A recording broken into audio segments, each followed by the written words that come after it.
Only 2.5% of Google's workforce is Black. Less than 18% of authors at leading AI conferences are women.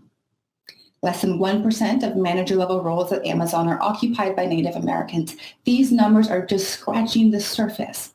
We have nothing short of a diversity crisis in technology, which means that when a facial recognition technology is deployed at the airport, my profile would present a problem because it's very unlikely that there was somebody in the coding room who looked like me whom the technology was tested on.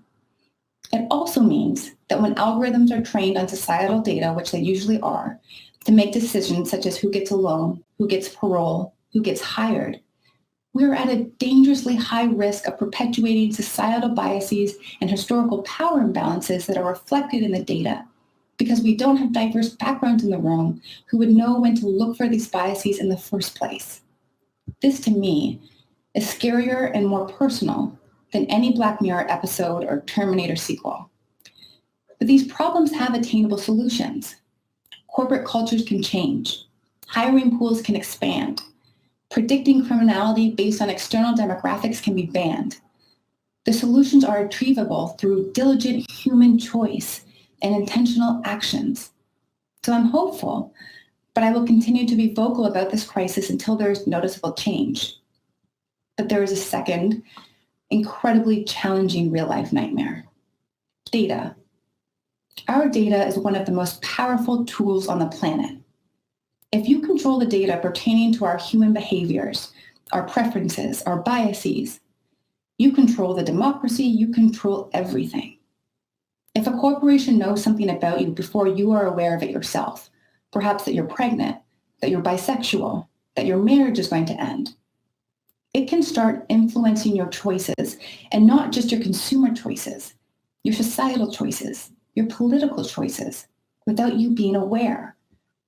This is an urgent crisis, and it's an incredibly challenging one to solve because it's not just a Silicon Valley problem that so many think it is. Sure, we can get Facebook to change its advertising policies, but do you have TikTok, Skype, a Samsung? Do you use Spotify? What about Zoom or online banking? This crisis intersects almost every aspect of our lives, so it has to be fixed at a government level and at a global level. We need global digital cooperation. What is the best way that we can agree to keep all citizens safe in the age of advanced technologies? What global regulations can be placed around data collection, artificial intelligence, biotechnologies?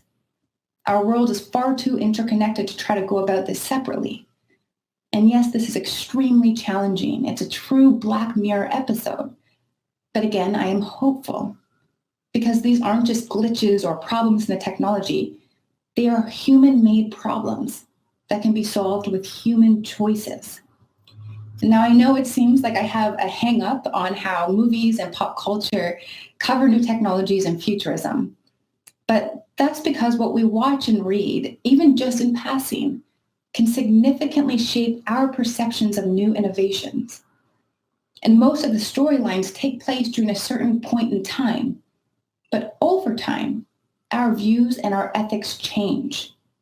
And so what I want you to make sure is that you don't just write off a technology as terrifying, but instead you ask yourself, is this a time to challenge the technology, or is this a time to challenge our ethics?